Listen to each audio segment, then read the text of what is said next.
사랑하는 성도 여러분, 여러분은 하나님께서 여러분을 부르셨다라는 것을 믿으십니까? 콜링하신 것을.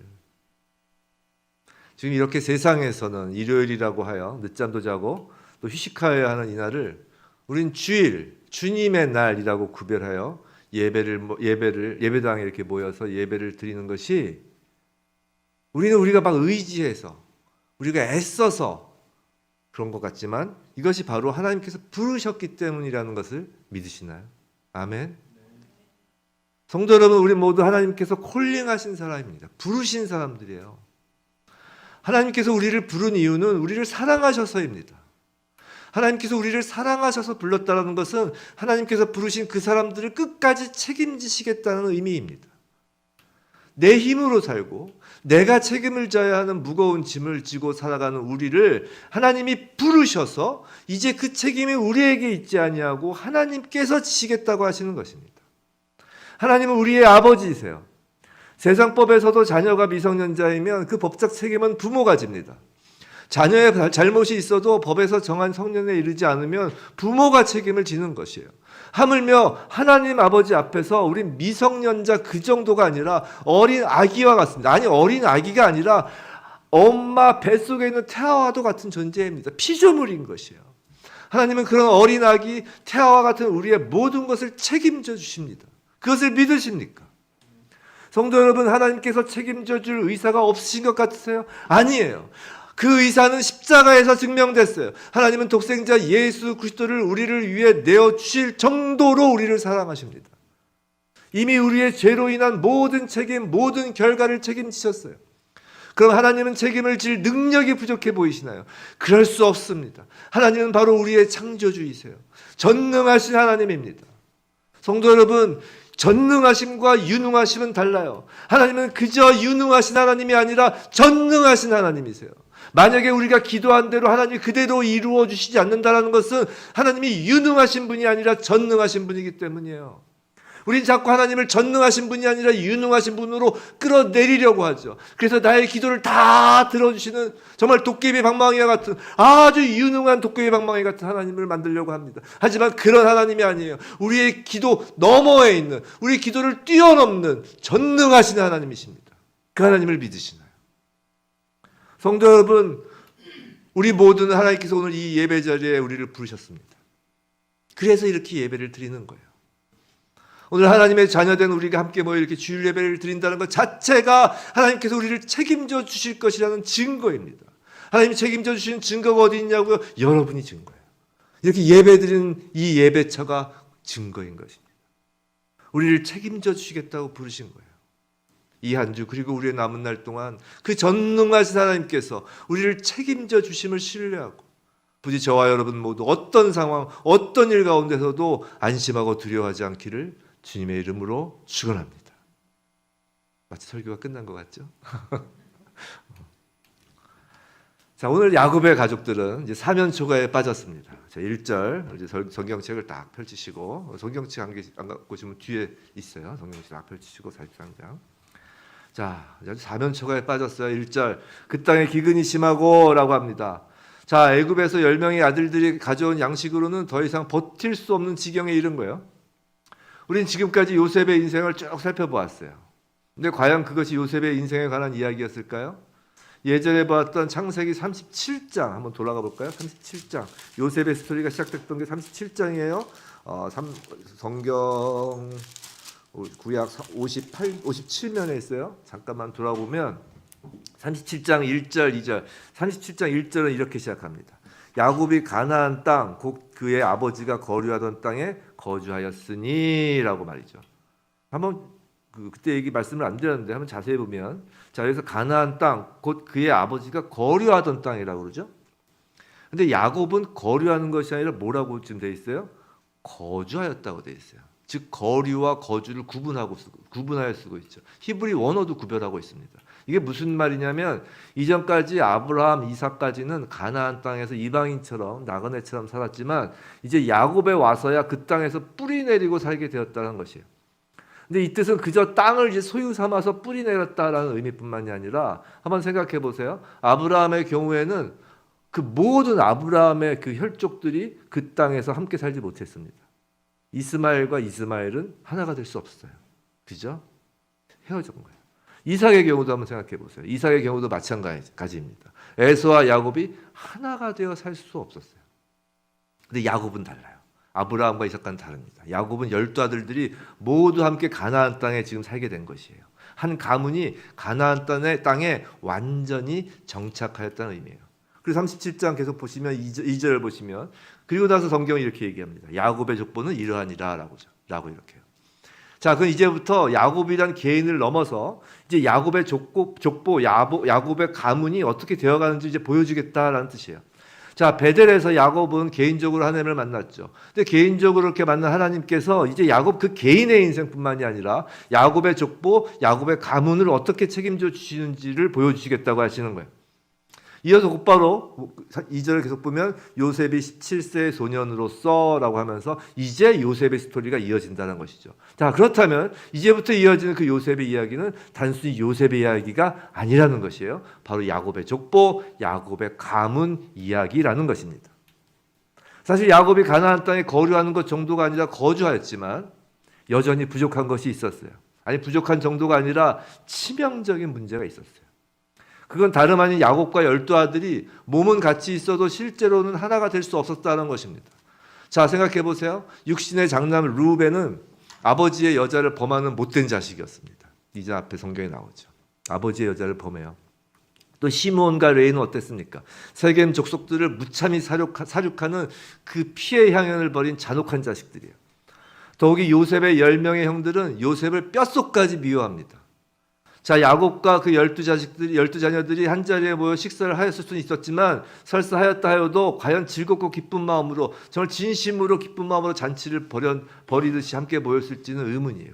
겉은 몰라도 속으로는 그러지 못하였을 것입니다. 아버지 야곱은 12명의 아들들을 온전히 품지도 못하였고 아들들은 아버지를 원망하고 또 자기들 사이에서도 시기와 미움이 도사리고 있었던 상황인 거예요. 참된 거주가 이루어지지 못하고 있었던 것이죠. 그런데 야곱의 가족에게 지금 43장 지금은 더 최악인 것이에요. 요셉은 죽은 사람으로 알고 있었죠. 자, 지금 43장에서의 그 야곱의 가문을 한번 생각해 보세요. 요셉은 죽은 사람이에요. 또 시므온은 지금 이집트의 포로로 잡혀 있죠. 자, 아버지는 막내 베냐민만을 내 아들이라고 하면서 절대로 내어주지 못한다고 버티고 있어요. 거기에 이제 양식도 떨어지고 가뭄은 더욱 극심해지죠. 한마디로 가나안 땅에 거주하였다던 그 야곱의 족보가 오히려 이제 그 가나안 땅에서 하나님이 약속하신 그 땅에서 이제 사라져버릴 절체절명의 위기에 봉착하게 된 거예요. 요즘으로 쳐도 이런 가정이 있나 싶을 정도로 망가지고 망해버릴 족보가 돼버린 것이에요. 희망이라고 보이지 않는 이스라엘이 된 것입니다. 근데 그런 상황에서 하나들이 등장하죠. 바로 유다입니다. 계속 부분을 볼까요? 43장 2절. 자, 그들이 애굽에서 가져온 곡식을 다 먹으며 그 아버지가 그들에게 이르되 다시 가서 우리를 위하여 양식을 조금 사오라.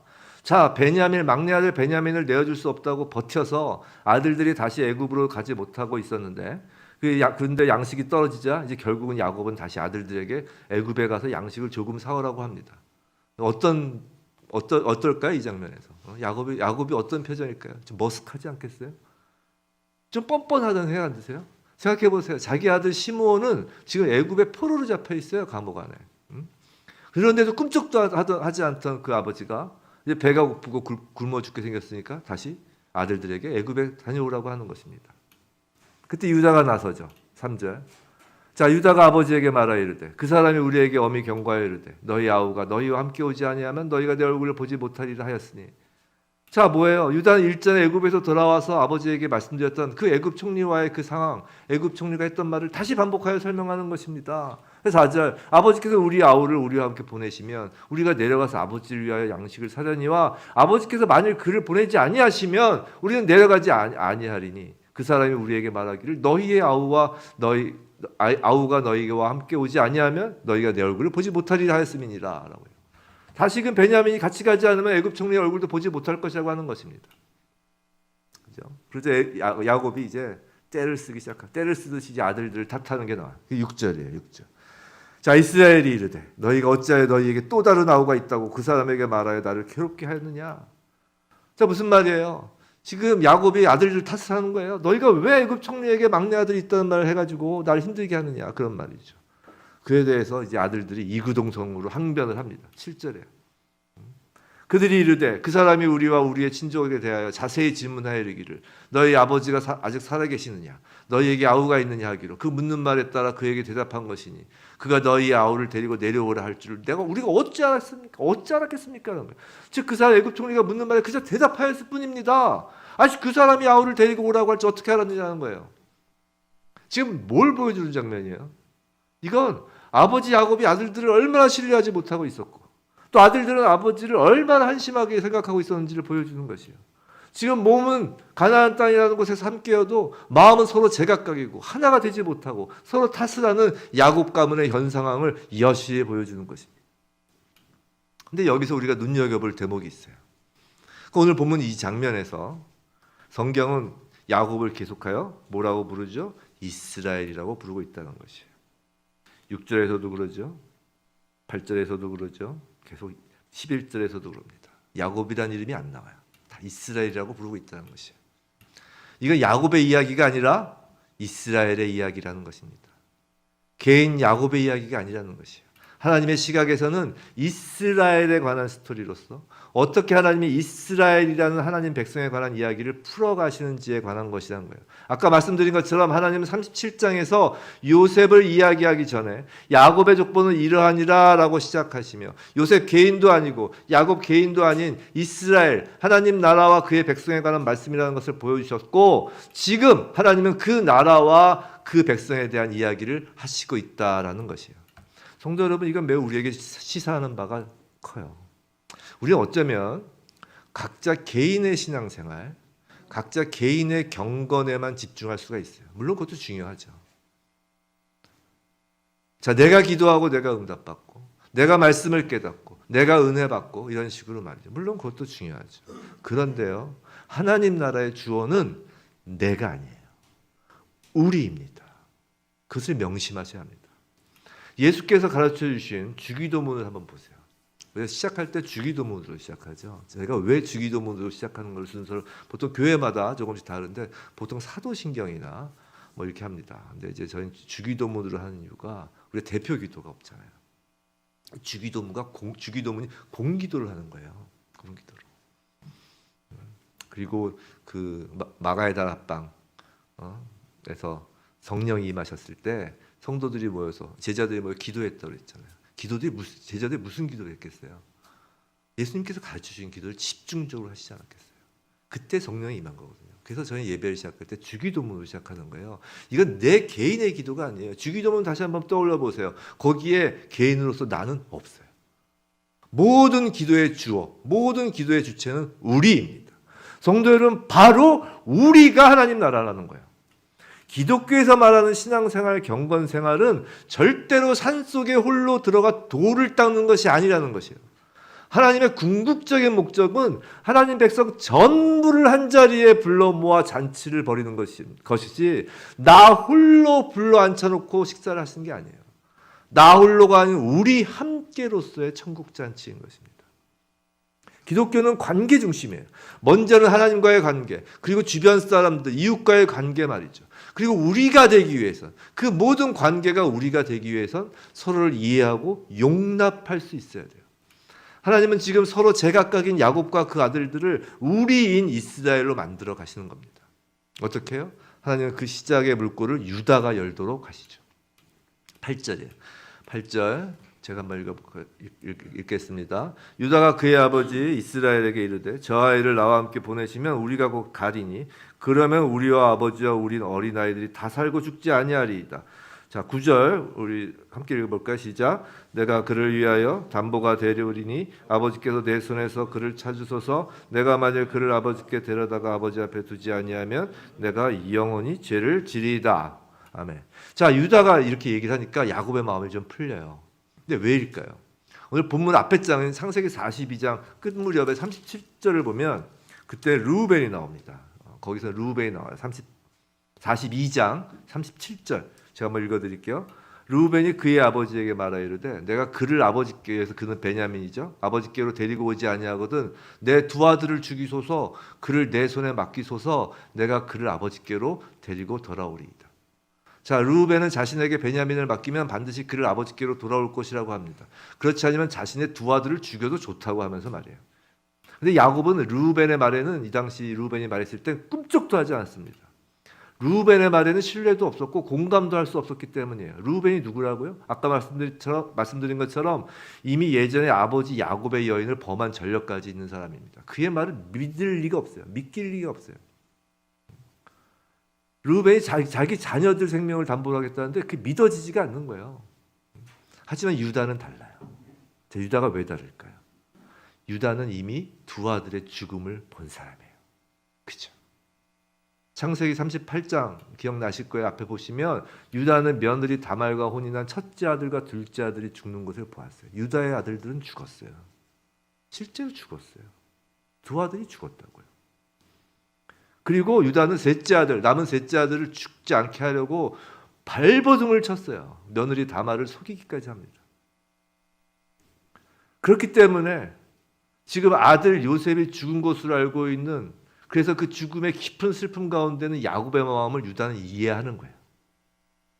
충분히 이해하는 거예요. 또한 지금 야곱이 막내 베냐민을 내놓지 않으려고 끝까지 버티는 그 심정을 누구보다 이해하는 것이에요.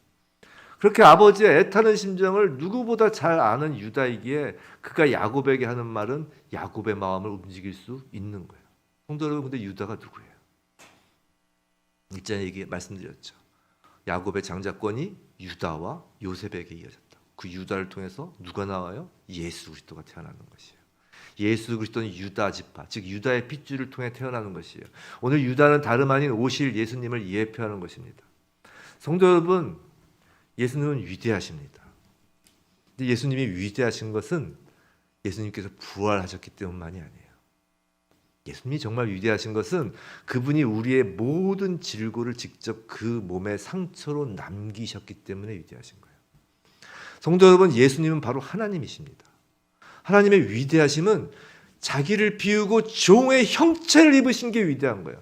하나님의 전능하심은 하늘에서 벼락을 치고 우박을 내려 원수들을 쓸어버리시는 능력이 아니라 하나님이 예수 그리스도로 인간의 육신을 입으시고 직접 그 벼락과 우박을 맞는 것과 같은 상처를 겪고 그 아픔과 괴로움을 겪으신 것이 전능하신 거라는 거예요.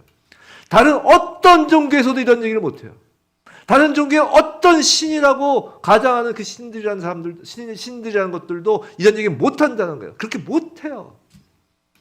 그런 예수님이기에 하나님과 인간관계의 화목을 이루실 수 있는 것이에요. 예수의 그 십자가 상처 속에서 죄에 대한 하나님의 진노가 해결되는 거예요. 예수님의 그 십자가 상처 속에서 죄로 신음하며 상처받던 우리의 상처가 치유되는 것입니다. 사랑하는 성도 여러분, 그런 인류의 모든 질고를 몸의 상처로 남기신 예수님을 따르는 자를 바로 그리스도인이라고 해요. 그렇기 때문에 우리는 예수 안에서 우리의 모든 상처가 누군가에게는 위로가 되고 누군가에게는 능력이 되는 것입니다. 세상의 삶 속에서 우린 여러 상처를 입으며 살아갑니다. 가족들로부터 받죠. 친구로부터 받죠. 이웃과 하물며 성도로부터도 상처를 입기 일쑤예요. 그러나 그럼에도 불구하고 내가 아니라 우리가 될 수 있어요. 상처를 많이 받으면 그냥 자기가 골방에 빠져서 나로 머무는 게 아니에요. 그리스도인은 상처를 아무리 받아도 우리가 될 수 있다는 것이에요. 하나님 나라 안에서, 교회 안에서, 예수 십자가 안에서는 상처가 서로에게 칼이 되는 것이 아니라 오히려 상처 때문에 다른 이들의 아픔을 더욱 이해하게 되는 것이고, 그 상처가 오히려 다른 이들의 상처를 이해하고 보듬어주는 통로가 되는 것이에요. 그럼으로써 내가 아닌 우리가 되는 것입니다. 우리 모두의 상처가 예수의 십자가 보혈로 위로받고 치유되는 것이, 또 그렇게 치유된 우리가 또 누군가의 위로자가 되어 모두가 주 안에서 하나가 되어가는 것이에요. 결국 이 유다의 말에 야곱은 자신이 마지막 가진 데 내놓지 못하였던 베냐민을 이제 내어놓게 되죠. 그리고 14절, 이제 하나님의 백성된 이스라엘, 그 야곱은 말합니다. 43장 14절. 우리 한 목소리로 다시 한번 읽어볼까요? 시작. 전능하신 하나님께서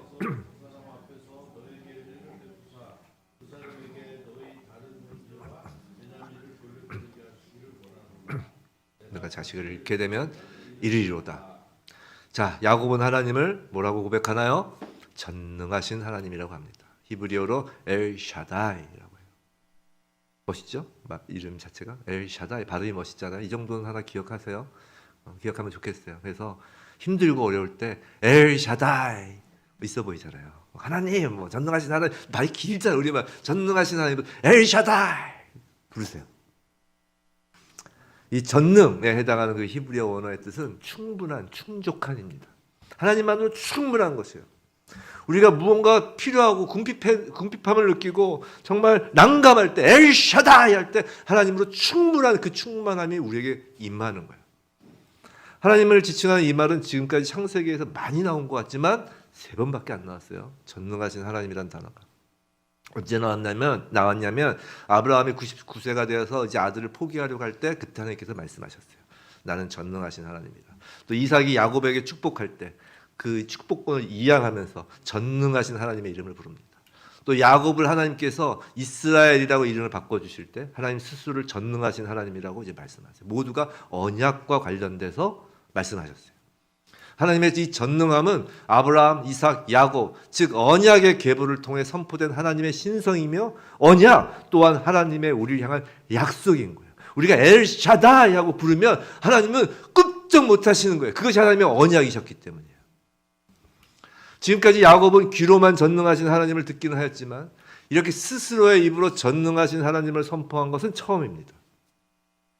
야곱은 더 이상 자신이 할 수 있는 것이 전혀 없음을 인정한 것이에요. 그리고 소위 두 손을 들고 항복하면서 엘샤다이를 외친 거예요. 자신의 가장 소중한 베냐민을 잃으면 잃으리라는 항복선언을 지금 하는 것이에요. 우리가 항복선언할 때 야곱의 입에서 전능하신 하나님, 하나님의 만으로 충분하던 그 신앙 고백이 우리에게도 터지는 거예요. 우리의 힘으로 뭔가 할 수 있을 땐 엘샤다이라고 아무리 외쳐봐야 마음속에 정말 그 엘샤다이가 느껴지지 않아요. 뭐 계시고 난 내가 하고. 우리가 완전히 하나님 앞에 두 손 들고 항복할 때 엘샤다이 그 전능하신 하나님이 그 우리의 아버지이심을 깨닫게 되는 것이에요. 성도 여러분, 하나님은 전능하십니다.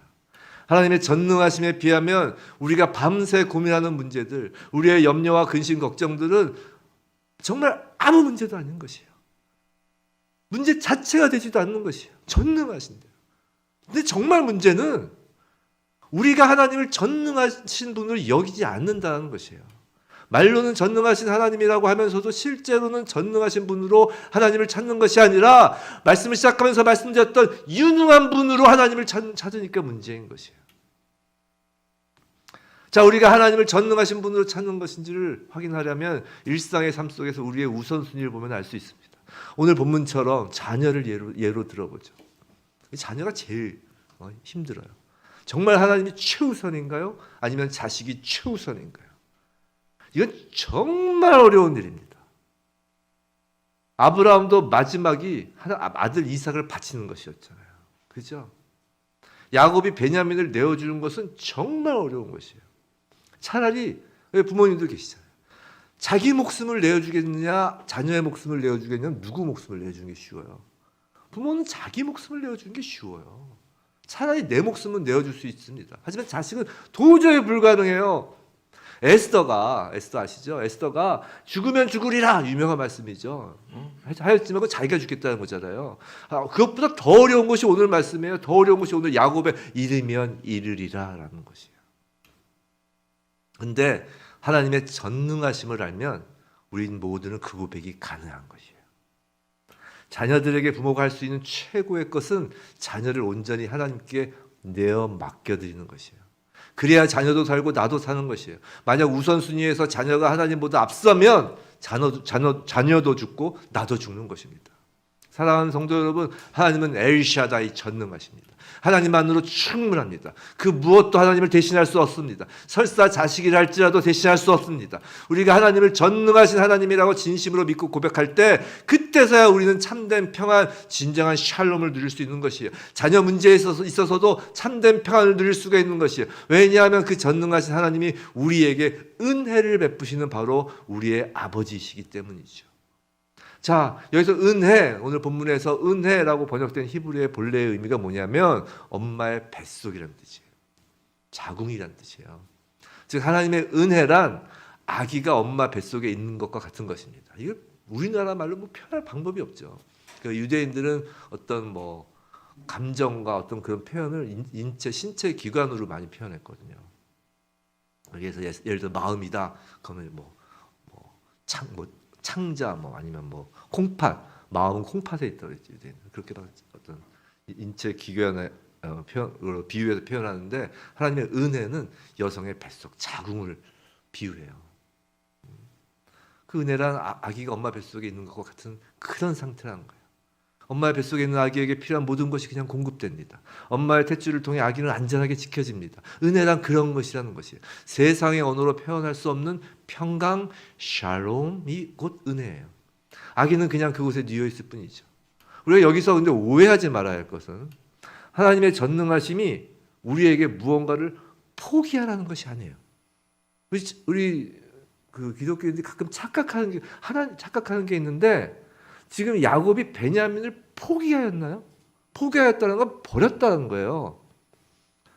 아니잖아요. 지금 야곱은 베냐민을 포기한 것이 아니에요. 어찌 부모가 자녀를 포기할 수 있나요? 우선순위를 하나님께 드리고 그 차순위로 자녀들을 둔다는 건 자녀를 버렸다는 게 아니잖아요. 지금 야곱이 베냐민을 포기하고 버린 것이 아니에요. 이 대목에서 하나님의 전능하심과 하나님의 은혜를 구하는 것은 포기가 아니라 가장 안전한 분께 자신이 지금껏 쥐고 있던 베냐민에 대한 소유권을 이양한 것이라고요. 야곱 자신이 아니라 하나님이 진정한 베냐민의 소유자 되십니다. 거기가 가장 안전합니다라고 인정하는 것이라고요. 그러니까 가장 좋은 것이라고요, 자녀들에게. 성도 여러분, 하나님께서 원하시는 건 결코 우리가 무언가를 포기하는 것이 아니에요. 우리가 일터를 포기해버리는 게 아니라고요. 우리가 가정을 포기하는 게 아니라고요. 우리가 그저 내려놓는 것이 아니라고요. 하나님께서 정말 원하시는 건 참된 주인이시고 진정 전능하신 그분께 우리가 소중하다고 여기는 것들, 우리가 이것 없으면 내가 죽겠습니다라고 하는 것들을 내어 맡기라는 것이에요. 하나님이 뭐라고요? 책임져 주시겠다고 하는 거예요. 언제나 오르시고 언제나 선하시며 전능하시기까지 하는 그분께 모든 것을 내어 맡기라는 것입니다. 혹시 자녀 문제로, 경제적인 문제로, 일터의 문제로, 건강 문제로 전전긍긍하고 계신가요? 지금 이 순간 영의 눈으로 하나님을 보시기 바랍니다. 도대체 우리가 믿는 하나님이 누구신가요? 정말 전능하신 엘샤다이, 전능하신 하나님인 것을 믿으시나요? 성도 여러분, 우리 아버지 하나님은 바로 아브라함의 하나님, 이삭의 하나님, 야곱의 하나님과 동일하신 하나님이심을 믿으시기 바랍니다. 전능하신 하나님이세요. 그분이 우리의 아버지이세요. 엄마의 뱃속처럼 가장 안전한 그분의 품 안에서 여러분의 모든 걱정과 근심과 고민과 문제들을 내어주길 원하시고 계신 거라고요. 지금 하나님의 품에 여러분 자신이 안기길 원합니다. 지금 안기세요. 그리고 지금 살아계신 하나님의 음성을 듣기를 원합니다. 지금 들으세요. 너는 내 아들이다. 너는 나의 딸이다. 하나님 계속 그 음성을 들려주세요. 하나님의 품 안에서 그분의 온기를 느껴보세요. 아기가 엄마의 체온을 엄마 뱃속에서 느끼듯 하나님 아버지의 그 사랑의 온기를 느끼길 바랍니다. 지금도 하나님은 살아계시고요. 이곳에 계시고요. 여러분을 안고 계시는 거예요. 이제 베냐민을 데리고 형제들은 요셉 앞에 섰습니다. 15절 16절이에요. 15절 16절 우리 함께 한번 읽어볼까요? 시작. 그의 형제들이 예물을 마련하고 갑절의 돈을 자기들의 손에 가지고 요셉 앞에 선자 16절 요셉은 베냐민이 그들과 함께 있음을 보고 자기의 청지기에게 이르되 이 사람들을 집으로 인도해 드리고 짐승을 잡고 준비하라. 이 사람들이 정오에 나와 함께 먹을 것이니라. 자, 16절에서 요셉은 베냐민을 보았어요. 그리고 청지기에게 요셉이 일하는 관저가 아니라 요셉의 집에서 잔치를 준비하라고 합니다. 자, 드디어 야곱의 12명의 아들들이 함께 모여 식사를 하는 거예요. 이것이 무엇을 상징할까요? 바로 하나님의 집, 우리 주 예수 그리스도의 집에서 모든 형제들이 함께 모여 식사를 하는 나의 천국잔치가 아니라 우리의 천국잔치를 보여주는 것이에요.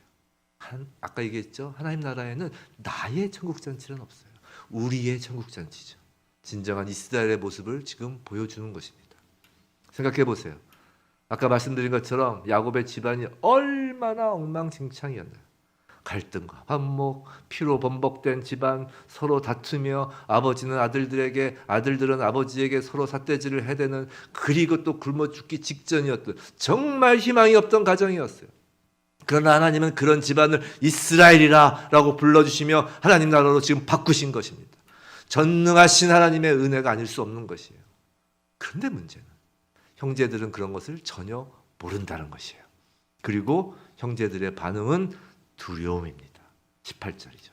18절, 우리 18절만 함께 읽어볼까요? 시작. 그 사람들이 요셉의 집으로 인도됨에 두려워하여 이르되 전번에 우리 자루에 들어있던 돈의 일로 우리가 끌려드는도다. 이는 우리를 억류하고 달려들어 우리를 잡아 노예로 삼고 우리의 나귀를 빼앗으려 함이로다 하고, 그리고 19절부터 22절까지 쫙 이제 형제들이 변명하는 내용이 나와요.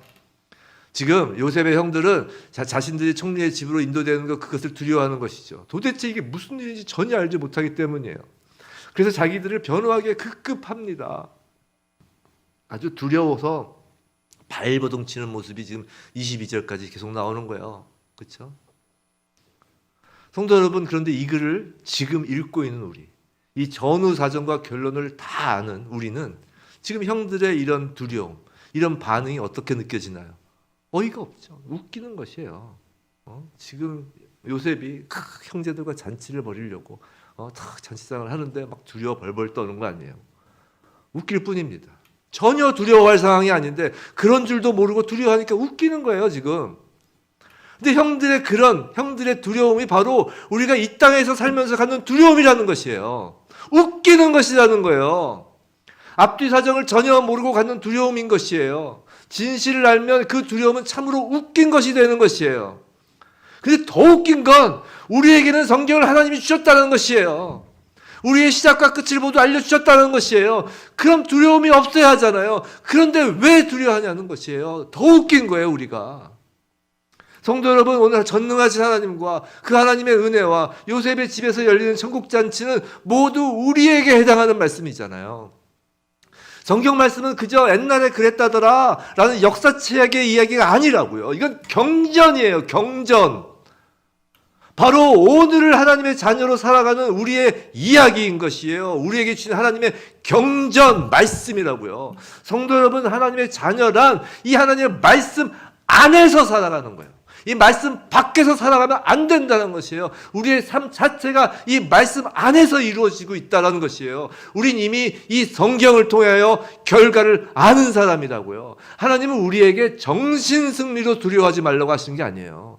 이미 다 알려주었으니까 두려워하지 말라는 것이에요. 그런데 두려워한다는 건 웃긴 거예요.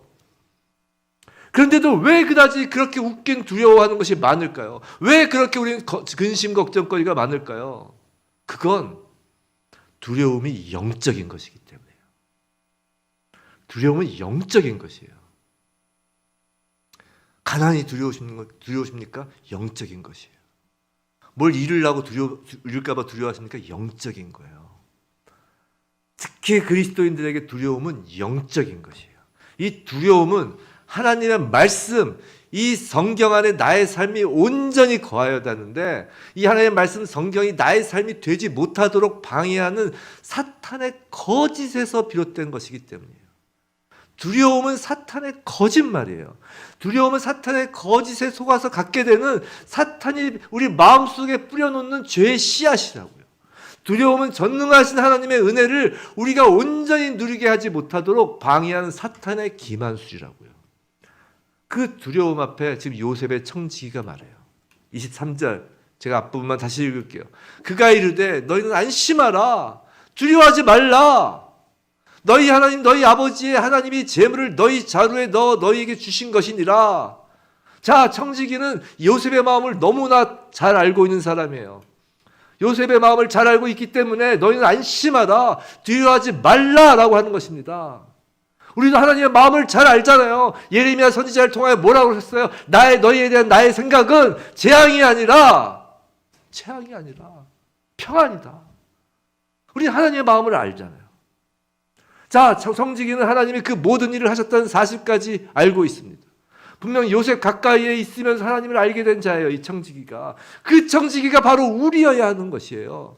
아무것도 모르고 두려워하는 세상 사람들에게 안심하라, 두려워하지 말라라고 말해주어야 할 사람은 성경을 알고 하나님을 아는 우리인 것이에요. 그런데 그런 우리가 오히려 두려워한다면 그건 아직 우리가 하나님을 제대로 믿는 청지기가 아니라는 것이에요. 사탄의 그 거짓말에 속고 있다는 것이에요. 성도 여러분, 예수께서 풍랑 중에 제자들에게 나타나셔서 하신 말씀이 바로 이 말씀이잖아요. 안심하라, 내니 두려워 말라라고 말씀하셨어요. 지금 하나님은 똑같은 말씀을 저와 여러분에게 하시는 것이라고요. 두려움은 가짜라고요. 우리 눈앞에 보이는 풍랑은 거짓이라고요. 다 알고 나면 정말 별것이 아니라고요. 근데 우린 다 알잖아요. 진짜는 요셉의 잔치상을 벌인 그 장면이라고요. 진짜는 예수님과 우리가 함께하는 것이라고요. 진짜는 우리에게 오신 예수 그리스도가 참된 진리라는 사실이라고요. 이것이 진짜라고요. 우리를 이스라엘 하나님 나라의 백성으로 부르시고 우리의 모든 형편없던 죄악을 십자가에서 깨끗이 없애주시며 우리를 하나님 나라 잔치상에 앉히신 것이 진리이며 진짜인 것입니다. 성도 여러분, 안심하십시오. 두려워 마십시오. 우리는 하나님의 자녀입니다. 고아가 아닙니다. 하나님이 자녀를 책임지세요. 아니, 이미 책임지셨어요. 예수 그리스도의 십자가 위에서 모든 것을 책임지셨습니다. 안심하십시오. 두려워 마십시오. 이것은 저의 말이 아니에요. 하나님의 말씀이에요. 예수 그리스도가 바로 우리의 주님이십니다. 사랑하는 성도 여러분, 이 시간 성령 하나님 안에 푹 안기시길 바랍니다. 말씀을 머리로만 담지 마시고 말씀을 정말 우리의 마음에 심어 성령 하나님 안에서 푹 안기시길 바라요. 성령 하나님 안에서 성경의 이 말씀, 전능하신 하나님 엘샤다이, 이 하나님이 우리에게 은혜를 베푸신다. 그 말씀이 곧 우리의 삶 자체가 되기를 원합니다. 이게 우리의 삶이에요. 성령 하나님 안에서, 엘샤다이 안에서 거짓된 그 두려움을 걷어내고 우리 주님의 안심하라, 내니 두려워 말라라는 그 주님의 음성을 듣는 저와 여러분이기를 원합니다. 그 성령님의 인도하심에 따라 전능하신 하나님께 내가 쥐고 있던 모든 것들, 나를 전전긍긍케 하였던 모든 것들, 그것이 자녀이든 건강이든 재물이든 명예든 지위든 우리가 살아오면서 세상에서 나를 지켜주고 나의 나됨을 정의하였던 그 모든 것들을 내어드리기를 원합니다. 우리가 쥐고 있는 것보다 훨씬 더 좋아요. 그리고 우리는 은혜를 누리는 거예요. 이 땅에서부터 천국 잔치를 누리는 거예요. 엄마의 뱃속과 같은 평강, 그 은혜를 누리길 원합니다. 어떤 상처를 입었든 지금 그 은혜 안에서 찢겨지는 거예요. 어떤 눈물이든 지금 우리 주님의 품 안에서 닦여지는 거예요. 주님의 품 안에서 샬롬, 평강을 누리길 원합니다. 그것이 진짜예요. 부디 전능하신 하나님의 은혜 안에서 우리가 모두 함께 천국잔치를 누리길 주님의 이름으로 축원합니다.